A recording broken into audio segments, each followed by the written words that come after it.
వి gold trusted gold buyers తాకట్టులో ఉన్న బంగారాన్ని విడిపించి ఈ రోజు ఉన్న మార్కెట్ ధరకే కొనబడును. మరిన్ని వివరాలకు సంప్రదించండి 7771077720. 5 నెలల క్రితం అంగరంగ వైభవంగా తన ఒక్కగానొక్క కూతురు వివాహం జరిపి ఒక అయ్యి చేతిలో పెట్టారని ఆ తల్లిదండ్రులకు ఈరోజు విషాద చలమలు అలుక్కునేలా చేశారు అల్లుడు. కేవలం అనుమానం అనే భూతం కూతురు ప్రాణం తీసుకోవడానికి దోహదపడింది. అత్త భర్త వేధింపులు తాళలేక తిడ్డిమి గ్రామానికి చెందినటువంటి శిరీష ఈరోజు ఆత్మహత్య చేసుకుంది. వృత్తిరీత్యా ఆయన తునిలో ఉంటూ దివీస్ ల్యాబ్లో ప్రొడక్షన్ వర్కర్గా పనిచేస్తున్నారు. 5 నెలల వివాహం తర్వాత ఆషాఢం ఉన్నప్పటికి కూడాను అత్త మాత్రం వారిద్దరికీ వేరు కాపురం పెట్టింది. కొడుకు కాపురాన్ని తీర్చిదిద్దడానికని వెళ్ళిన ఆమె ఆ కుటుంబంలో మాత్రం చిచ్చు రేపి ఈరోజు కోడలు ఆత్మహత్యకి మాత్రం అత్త కారణమైందని శిరీష తన సూసైడ్ నోట్లో కూడా రాయడం జరిగింది.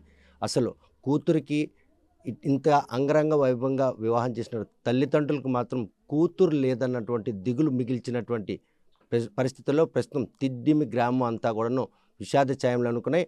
పాతపట్నం గ్రామానికి చెందినటువంటి ప్రదీప్తో మే నెలలో అంగరంగ వైభవంగా వివాహం చేసిన తర్వాత ఇటువంటి విషాద ఛాయలు ఈ అనంతకాలంలో చూస్తారా అన్నటువంటి భయం నెలకొన్నది. ప్రస్తుతం మాత్రం తిడ్డిమి గ్రామానికి ఉన్న శిరీష తండ్రి మనతో ఉన్నారు. చూస్తే కనుక ఇది పెద్దలు కుదిర్చిన పెళ్ళైనా ఆ పెళ్ళి ఎలా జరిగింది, ఈరోజు ఆ కుర్రోడు పాతపట్నం అందరూ తెలిసిన వాళ్ళే అంటే ఈరోజు కూతురు మాత్రం అత్తే ప్రధాన కారణమని నోట్లో జరిగింది. కనీసం ఈ కష్టం గురించి మీకు తల్లిదండ్రులకి చెప్పుకుందా? ఏమీ చెప్పలేదండి. పెద్దగా పెద్దల సమక్షంలోనే పెళ్లి చేసాం. అయితే ఈ మధ్య కొంచెం ఇబ్బందికి పడి భర్త ఇద్దరు డిస్కషన్ పడ్డారు. అది 15 రాత్రేమో గొడవ పడ్డారు. అది కొట్టారనేసి తెల్లవారి సూసైడ్ చేసుకుంది 15వ తేదీన. అంటే 14 నైట్ అనుకుంటా 15వ తేదీన చేసుకుంది. తన మ్యారేజ్ డే కూడా 15 మే 2025 చేసాం. కరెక్ట్గా 5 నెలల నాటికి తను సాధించింది.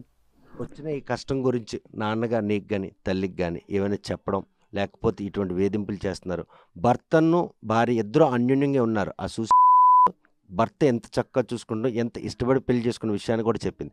కాకపోతే అత్త ఈరోజు కొడుకు కాపురాన్ని అంటే సరిచేయడానికి వెళ్ళిందా, లేకపోతే కోడలు చేసినటువంటి ఒక తగాదా ఈరోజు మీ కూతురు లేకుండా వెళ్ళింది. అత్తగారు తీర్చిదిద్దడంలో తను సరైనటువంటి క్రమంలో చర్య తీసుకోలేదు. కేవలం కొడుకుతోనే మాత్రమే మాట్లాడుకోవడం, కొడుక్కి చెప్పడం, కోడలను దూరం పెట్టి మాట్లాడడం. ఆ సందర్భంగా మా అమ్మాయి ఏమో కాస్త ఏదో మనోవేదనకి ఇచ్చింది, కొంచెం ఫీలింగ్ అయ్యింది. అలాగా అత్త నాతో కోడలు మాట్లాడడం లేదు అనేటువంటి గడ్జి కూడా పెట్టుకునేది. ఆ రకంగా కొడుక్కి చెప్పడం, కొడుకునేమో ఇంకొక అనుమానం ఏదో పెట్టి అమ్మాయితో గొడవలు పెట్టి చివరికి కొట్టడం అనేది జరిగింది. దాని సందర్భంగా తెల్లవారేమో ఆత్మహత్య చేసుకోవాలి, మన నా జీవితం ఎందుకనేసి తను సాధించింది. అంత కఠిన నిర్ణయం తీసుకునే ముందు కనీసం శిరీష నాన్నున్నాడు, అమ్ముంది, అన్నయ్య ఉన్నాడు, నాకు వచ్చిన కష్టం చెప్పుకుంటున్నానంటే చూస్తే కనుక డిగ్రీ చదివింది, చదువుల్లో కూడా చదువు సరస్వతి, అంత మనోధైర్యం లేనటువంటి ఒక వీక్నెస్ ఈరోజు ఆమె ఆత్మహత్య ప్రేరేపితే, లేకపోతే వాళ్ళ చిత్రహింసలు భరించలేక ఈ విషయాన్ని ఎక్కడ కన్నవారికి చెప్తే వారికి మదనపాటు మిగులుస్తున్నటువంటి దిగులే ఆమెని ఈరోజు ఆత్మహత్యగా ప్రేరేపించింది. ఆ దిగులేనండి ఎక్కువ మనోవేదన అంటే మనసులో పెట్టుకుంది. మళ్ళీ చెప్తే అంటే అమ్మా నాన్నతో డిస్కషన్ జరిగి మళ్ళీ అత్త మామలతో పెద్ద ఇది అవుతుందని గొడవ పెరుగుతుందేమో అనేసి తను చెప్పలేక మనోవేదనతో అలాగా చేసుకుందని నేను అనుకుంటాను. కనీసం కూతురు కష్టం వచ్చింది, అసలు ఏం జరిగింది ఆ మాటల్లో కానీ ఆమె నడవడికలో కానీ ఏమైనా పసికట్టలేపారా?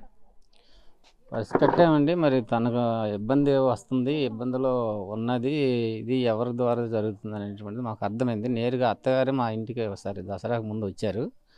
మా ఇంటి దగ్గరే ఆవిడ పెద్ద పెద్ద కేకలు వేసి మాట్లాడి నాతో మాట్లాడదు, నాకు గౌరవించదనే రకంగా తను అక్కడే తన ప్రతాపాన్ని చూపించింది. అప్పుడైనా మీరు మేల్కొని ఉంటే ఈరోజు కూతురు చేయి జారకపోనేమో. అప్పుడు నేను కూడా చెప్పాను, అమ్మ మనం పెద్దవాళ్ళం, పిల్లలను ముందు అలాగా స్పీడ్గా మాట్లాడకూడదు, వాళ్ళకి మనసు మా పశ్చాత్తాపం చెంది ఇదవుతారు, ఫీలింగ్ పెట్టుకుంటారు. అదే మనస్పర్ధలు పెరుగుతాయి, దూరం అయ్యే అవకాశం ఉంటుంది. మనం పెద్దలుగా పిల్లలకి చక్కగా పిలుచుకొని గౌరవంగా మంచిగా మాట్లాడి ఉద్రేకంతో మాట్లాడకూడదు, శాంతంగా మాట్లాడితే వాళ్ళ మార్పు వస్తుంది అనే రకంగా నేను అప్పుడే చెప్పడం జరిగింది ఆవిడని.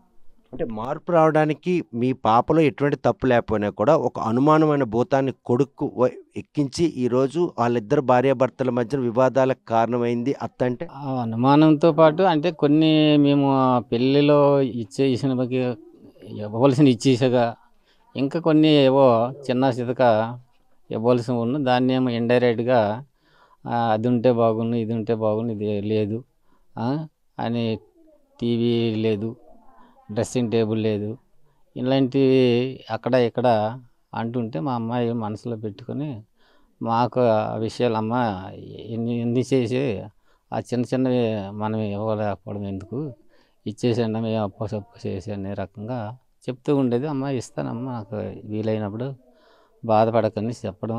అత్తగారికి కూడా ఒకసారి చెప్పాను, నేను పిల్లకి ఏం అడగొద్దమ్మా, నేను ఇవ్వాల్సింది ఇస్తాను అనే రకంగా చెప్పడం జరిగింది. సో ఇంతలా జరిగినప్పుడు కూడాను కూతురు కాపురంలో అత్త చిచ్చు పెట్టే పరిణామాలు కనిపిస్తున్నాయి. ఆ విషయం కూడా మీ దృష్టికి వచ్చింది. అప్పుడే కనుక మేలుకొని ఉంటే ఈరోజు శిరీష మన మధ్యన ఉండు. అదే మేల్కొనడం మంచిదే, కానీ మరి నాకు పరిస్థితులు అనుకూలించలేదు. ఆర్థిక ఇబ్బందుల వల్ల నేను సకాలంలో నేను చేయలేకపోయాను.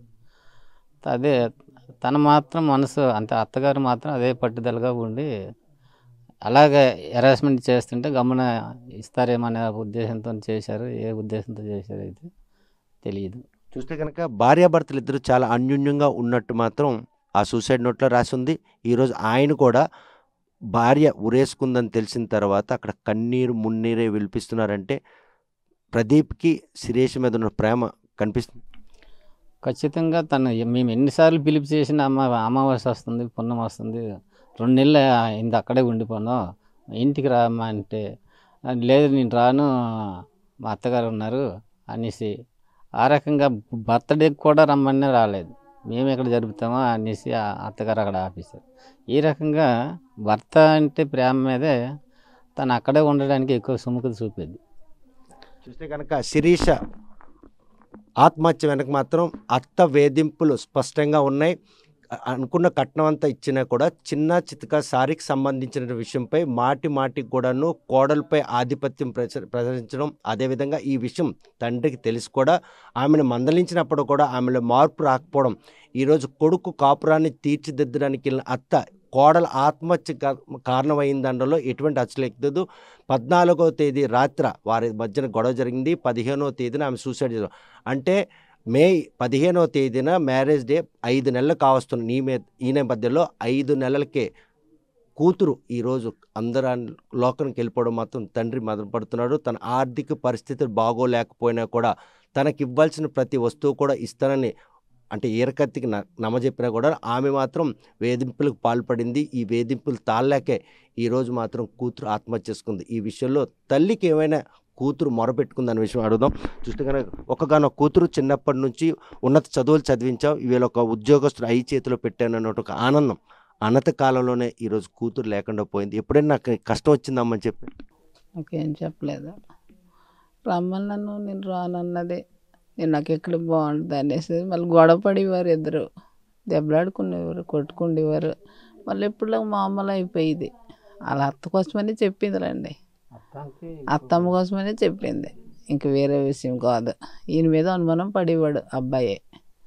అది సో ఈ అనుమానం విషయం మీకు తెలిసినప్పుడు గనక కొంచెం మీరు గనక కూతుర్ని గనక అక్కుని చేర్చుకొని ఉంటే ఈరోజు మీ మధ్యనే శిరీష్ సరేనే రమ్మంటే రావట్లేదు, నేను తర్వాత మేమిద్దరం వస్తామని, ఇది మేమిద్దరం వచ్చి దీపావళికి వస్తామని చెప్పేది.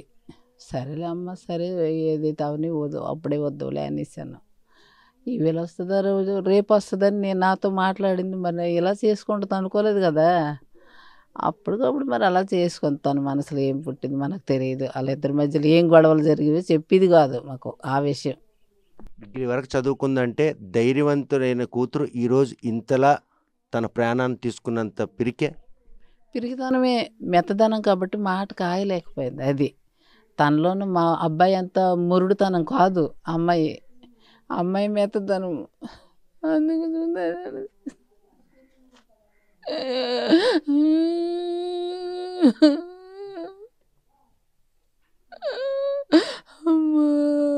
దీపావళి పిలుపుకి వాళ్ళు వెళ్ళారా? లేదు, నేను అద్దాలు మర్చిపోయినాను. వెళ్ళాను అక్కడికి. వెళ్తే ఒక రోజంతా ఉండిన తర్వాత పొద్దున్న వచ్చేసాను. అమ్మ దీపావళికి వస్తామమ్మ అంటే, లేదమ్మా మేమిద్దరం వచ్చేస్తాము శనివారం సాయంత్రము డ్యూటీ చేస్తాను. సరేలే ఇలాగ వస్తారు కదా అనేసుకున్నాం మేము. అల్లుడు చెప్పిన మాట ఇది? లేదు అమ్మ చెప్పింది మేము వస్తాననేసి, ఇద్దరం కలిసి వస్తామా అన్నది. సరేలే వస్తారు కదా అనేసుకున్నాం మేము. మరి ఎంతలో ఇలాగ జరుగుతుందని మనకు తెలియదు కదా. మా పిల్ల కోసం మాకు తెలియదా మరి చెప్పు. ఇలాగ టార్చర్ పెట్టారమ్మా, ఎందుకు ఇంత ఇబ్బందులు నాకు పెట్టడము, నేను నాకు భరించలేను అన్నది. అది ఒకటి మెయిన్. చూస్తే కనుక కూతుర్ను ఏ విధంగా పెంచారు అనడానికి తల్లిదండ్రుల మాటలు మనకు స్పష్టం చేస్తున్నాయి. అల్లారు ముద్దుగా పెంచి ఉన్నత చదువులు చదివించాం.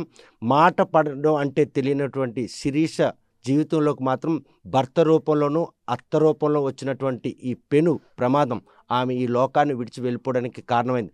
కాకపోతే తిడ్డిమి గ్రామంలో 5 నెలల క్రితం అంగరంగ వైభవంగా కూతురు వివాహం జరిపి ఈరోజు కూతురు కాపురంకి వెళ్ళింది. మొదటి దీపావళి పండగకి వస్తుందని పిలుపు చేసినటువంటి తల్లికి నేను నా భర్త వస్తానని చెప్పి ఈరోజు అందరి లోకానికి వెళ్ళిపోవడం మాత్రం ఆ తల్లిదండ్రులు కడుపు శోకం ఎవరు చూసినా కూడా కంటతడలు పెట్టాల్సిన పరిస్థితి. తిడ్డిమి గ్రామస్తులందరూ కూడా ఆ కుటుంబానికి వచ్చినటువంటి కష్టం మీద మాత్రం ఈరోజు అందరూ ఆవేదన వ్యక్తం చేస్తున్నారు. ఇలా అత్తింటి వేధింపులు కారణంగా చాలామంది ఆడపిల్లలు చిన్న మనసు చేసుకొని ఆత్మహత్యలకు పాల్పడుతున్నారు. అదే ఘటనలో భాగంగానే ఈరోజు శిరీష్ కూడా అల్లారు ముందుగా పెంచుకున్నట్టు తల్లిదండ్రులు సొంత అన్నున్నారు. వీళ్ళందరికీ తన కష్టం చెప్పుకున్నట్టయితే ఆ కుటుంబంలో ఎక్కడ ఆవేదన గురవుతారని చెప్పేసి చెప్పుకోకుండా మదన పడుతూ అత్త వేధింపులు భరిస్తూనే ఈరోజు మాత్రం ఆత్మహత్య చేసుకుంది. ప్రస్తుతం ఇటువంటి అత్తింటి వేధింపులు గురి చేసినటువంటి భార్య ఎవరైతే అత్త కావచ్చు, భర్తను కూడా కఠినంగా శిక్షించాలని కోరుతున్నారు. భార్య అంటే కోడలు, కూతురు, అల్లుడు ఇద్దరు కూడాను అన్యోన్యంగా ఉండోళ్ళు. అటువంటి అన్యోన్యతలో ఈరోజు అత్త రూపంలో మాత్రం నా కూతురును పెగిలించిపోయారని చెప్పేసి తల్లిదండ్రులు వాపోతుంది. మరి ఈ విషయంలో పోలీసులు సమగ్ర దర్యాప్తు చేసి ఎవరైతే శిరీష్కి ఇట్లా చిత్రహింస పెట్టారో వారిని కఠినంగా శిక్షిస్తారా లేదా అనే విషయం వేచి చూడాల్సిందే. తిడ్డిం గ్రామం నుండి వీడియో జర్నలిస్ట్ రామకృష్ణతో సత్యం, RTV శ్రీకాకుళం. తెలుగులో న్యూస్ కి ఫాస్టెస్ట్ యాప్ ఇప్పుడు టోటలీ న్యూ అవతార్లో జస్ట్ 5 seconds లో కంప్లీట్ న్యూస్. సోషల్ మీడియాలో ట్రెండ్స్ కి వన్ స్టాప్ సొల్యూషన్.